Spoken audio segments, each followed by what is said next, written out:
ley natural y derechos naturales. Como ya hemos indicado, el gran fallo de la teoría de la ley natural, desde Platón y Aristóteles, pasando por los tomistas hasta Leo Strauss y sus actuales seguidores, es haberse inclinado en el fondo más del lado estatalista que del individualista.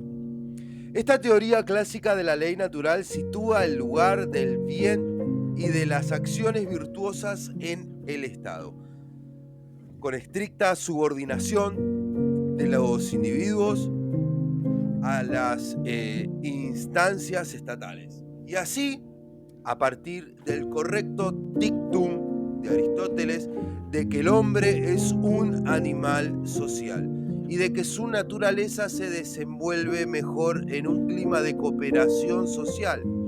Los clásicos se deslizaron ilegítimamente hacia la identificación virtual de la sociedad con el Estado y consideraban, por consiguiente, al Estado como el lugar principal de las acciones virtuosas.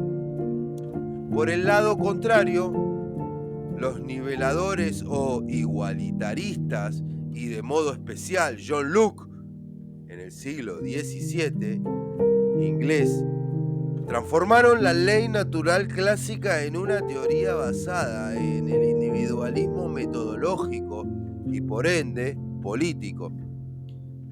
Del énfasis lockeano en el individuo como unidad de acción, como ente que piensa, siente, elige y actúa, se derivó su concepción de la ley natural como poder dotado de capacidad para implantar en el ámbito político los derechos naturales de cada individuo.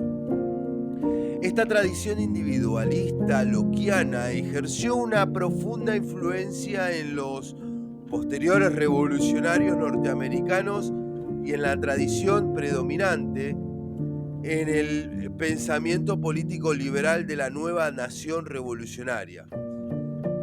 En el marco de esta tradición liberal de los derechos individuales se quieren desarrollar las ideas de este libro. El célebre Second Traits of Government de Locke ha sido sin duda una de las primeras elaboraciones sistemáticas de la teoría libertaria e individualistas de los derechos naturales. La semejanza entre los puntos de vista de Locke y la teoría que se expondrá más adelante se hace evidente en el siguiente pasaje, y dice así: cada uno de los hombres es propietario de su propia persona. Nadie, sino él, tiene derecho sobre ella. Podemos decir que el trabajo de su cuerpo y las obras de sus manos son estrictamente suyos.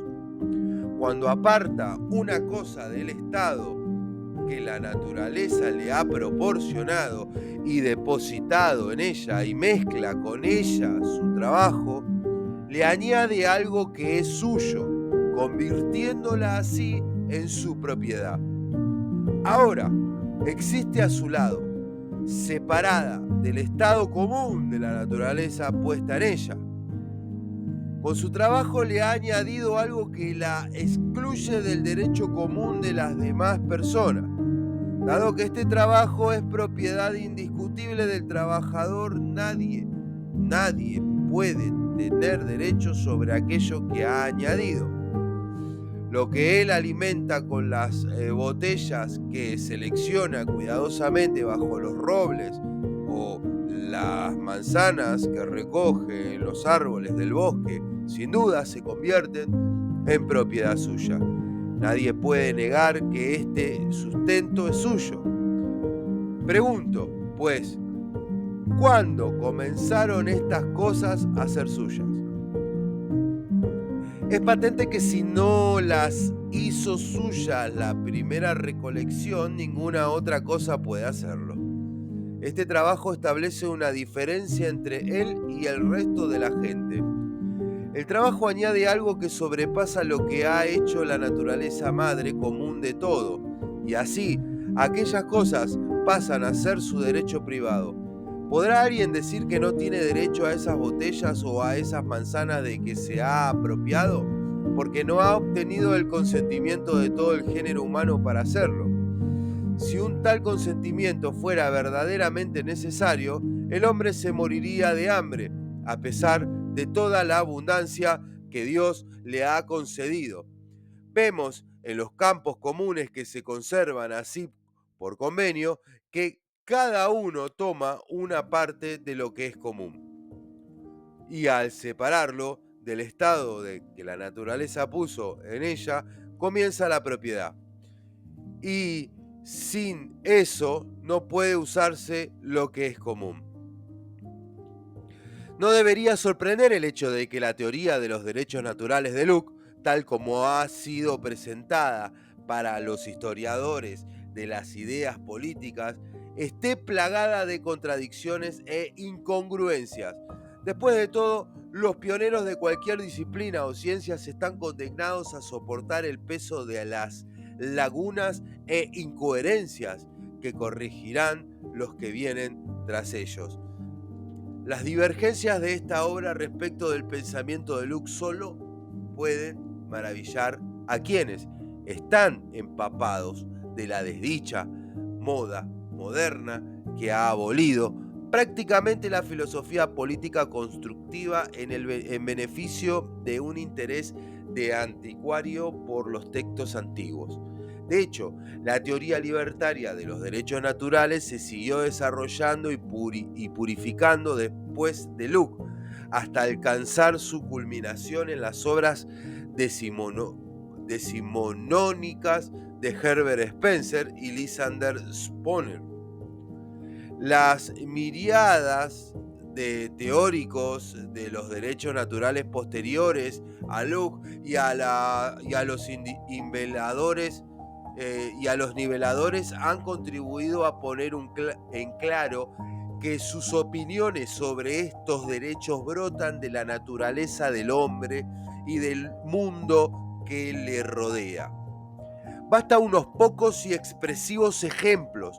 El teórico germano norteamericano decimonónico Francis Lieber escribía en el primero y el más libertario de sus tratados: la ley natural o la ley de la naturaleza es la ley, el cuerpo de derecho que deducimos de la naturaleza esencial del hombre. William Ellery Channing, destacado unitario norteamericano del siglo XIX. Todos los hombres tienen la misma naturaleza racional y la misma capacidad de conciencia, y todos ellos están por un igual constituidos para el progreso indefinido de estas divinas facultades y para la felicidad fundamentada en su virtuosa utilización.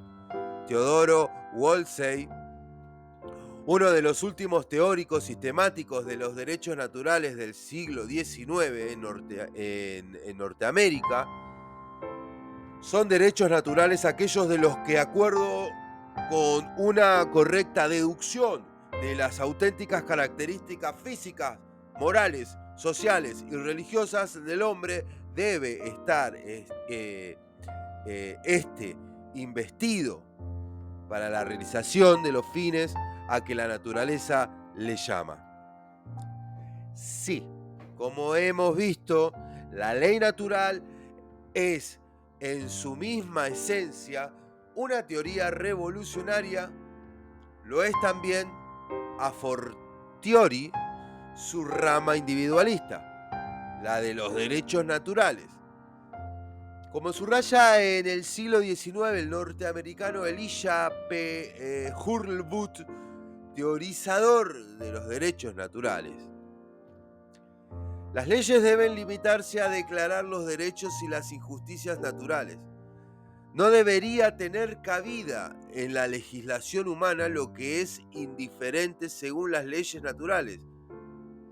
Y surge siempre una tiranía legal donde quiera se produce una desviación respecto de este sencillo principio.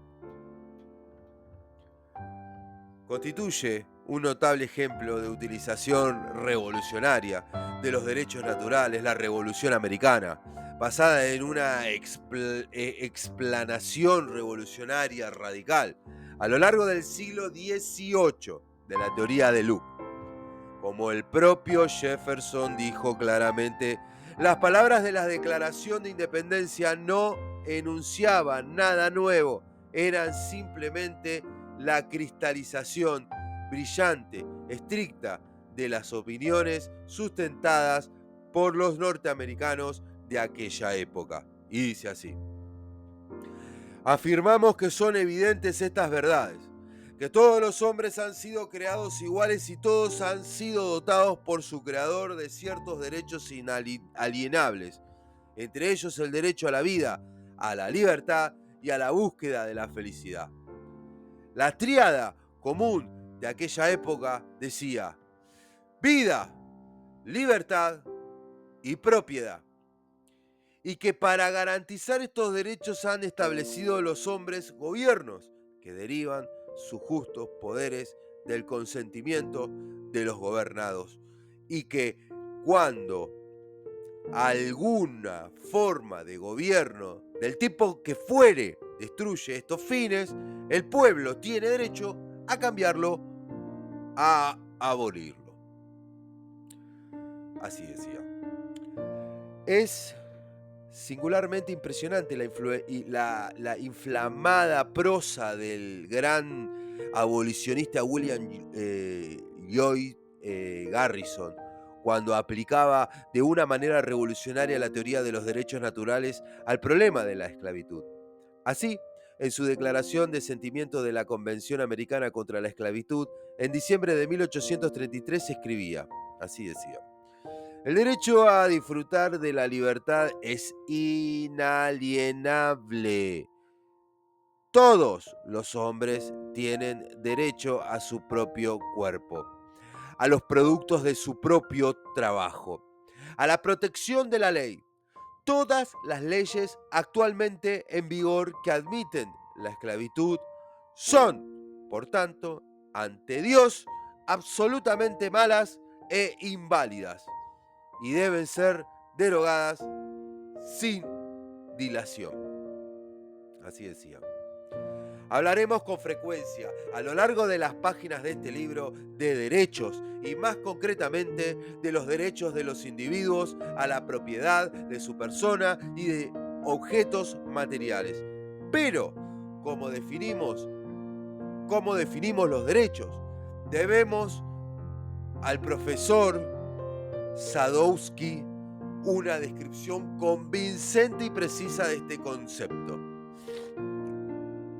Cuando decimos que alguien tiene derecho a hacer determinadas cosas, queremos decir esto y solamente esto: que sería inmoral que cualquier otro solo o en grupo se lo impida recurriendo para ello a la violencia física o a cualquier tipo de amenaza.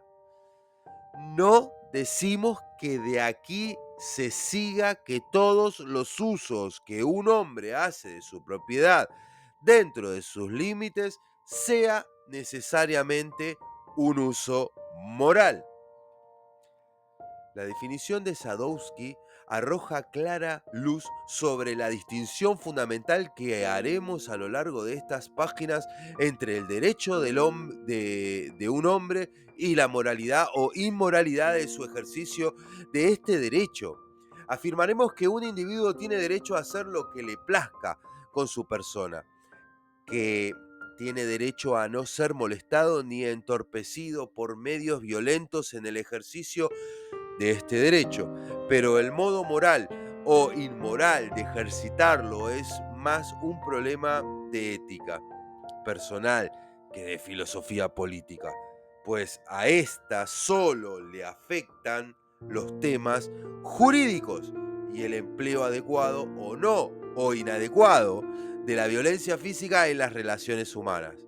Nunca se insistirá demasiado en la importancia de esta crucial distinción. En efecto, como ha afirmado concisamente Elijah Hurlbut, el ejercicio de una facultad en los individuos se refiere únicamente a su uso. Una cosa es la manera como se ejerce, que implica una cuestión moral, y otra cosa distinta es el derecho a este ejercicio.